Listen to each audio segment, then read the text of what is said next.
and gentlemen, friends, good afternoon. It gives me great pleasure to meet you virtually in Kunming and jointly attend the 15th meeting of the Conference of the Parties to the Convention on Biological Diversity. On behalf of the government and people of China, as well as in my own name, I wish to extend a warm welcome to all the distinguished guests. As the Chinese saying goes, all beings flourish when they live in harmony and receive nourishment from nature.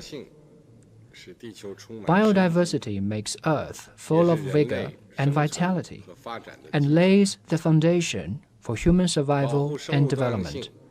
Protecting biodiversity helps protect Earth, our common homeland, and contributes to humanity's sustainable development. The Kunming Conference, under the theme of ecological civilization, building a shared future for all life on Earth, has great significance. It will work for the conclusion of the post-2020 Global Biodiversity Framework and identify targets and pathways for global biodiversity protection in the future. In this context, the international community must enhance cooperation, build consensus, and pool strength to build a community of all life on Earth. Man and nature need to coexist in harmony. When we take care to protect nature, nature rewards us generously. When we exploit nature ruthlessly, it punishes us without mercy. We need to have deep reverence for nature, respect nature, follow nature's laws, and protect nature, so as to build a homeland of harmonious coexistence between man and nature. Green mountains are gold mountains and silver mountains. A sound ecology and environment is not just a natural asset, but also an economic asset, and it affects the potential and momentum of economic and social development. We need to speed up efforts to foster a green way of development and secure a win-win of economic growth and environmental protection, so as to build a homeland of coordinated advancement of economy and the environment. The COVID-19 pandemic has cast a shadow over global development and compounded challenges to the UN's 2030 Agenda for Sustainable Development. Faced with the dual tasks of economic recovery and environmental protection, developing countries need help and support all the more. We need to strengthen solidarity to overcome difficulties and let people across countries benefit more and in a fairer way from development outcomes and a sound environment, so as to build a homeland of common development of all countries. We are living in an era both fraught with challenges and full of hopes. As long as we press ahead with perseverance, a bright future will beckon. For the sake of our common future, we need to join hands and start a new journey of high-quality development for humanity. First, we shall take the development of ecological civilization as our guide to coordinate the relationship between man and nature.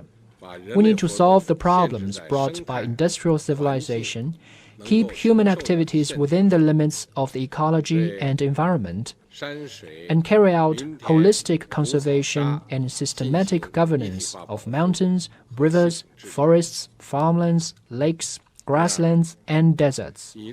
Second, we shall let green transition drive our efforts to facilitate global sustainable development. We need to build a green, low-carbon, and circular economic system, translate ecological strengths into development strengths, and bring out the great benefits that green mountains and clear waters can offer.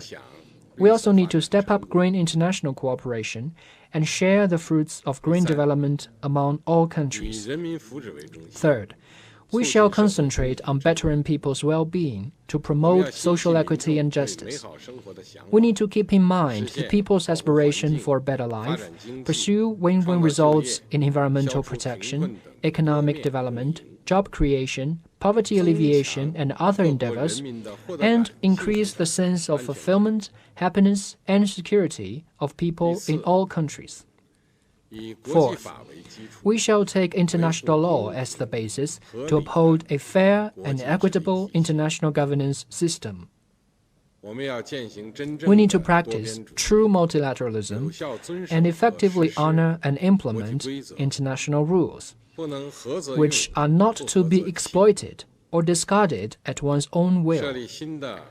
The new environmental protection targets we set need to be ambitious on the one hand and pragmatic and balanced on the other, so as to make the global environmental governance system fairer and more equitable. Colleagues, China has made remarkable progress in building an ecological civilization. The recent story of the northward travel and return of a group of elephants in Yunnan province in southwestern China shows the vivid results of our endeavor to protect wild animals. China will continue to advance ecological progress, stay committed to implementing the new development philosophy, emphasizing innovative, coordinated, green, and open development for all, and build a beautiful China. On this occasion, I wish to announce China's initiative to establish a Kunming Biodiversity Fund and take the lead by investing 1.5 billion RMB yuan to support biodiversity protection in developing countries. China also calls for and welcomes contributions from other parties to the fund. To strengthen biodiversity protection, China is moving faster to establish a protected area system with national parks as the mainstay. Over time, areas with the greatest importance to the natural ecosystem and with the most unique natural landscapes, the most valuable natural heritage, and the greatest biodiversity reserve will be included in the national park system. China has officially designated its first group of national parks that includes the Three River Source National Park, the Giant Panda National Park, the Northeast China Tiger and Leopard National Park, the Hainan Tropical Forest National Park, and the Wuyishan National Park. The protected land area is 230,000 square kilometers, and they cover nearly 30% of the key terrestrial wildlife species found in China. In the meantime, acting by the principle of striking a balance between on-site and translocation conservation, China has started building a system of national botanical gardens in places like Beijing and Guangzhou. To achieve its carbon peak and neutrality targets, China will release implementation plans for peaking carbon dioxide emissions in key areas and sectors, as well as a series of supporting measures, and will put in place a 1+N policy framework for carbon peak and carbon neutrality.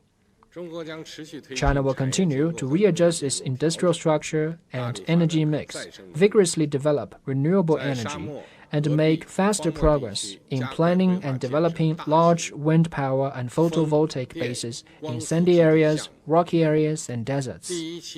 The first phase of projects, with an installed capacity of approximately 100 million kilowatts, have recently started construction in a smooth fashion.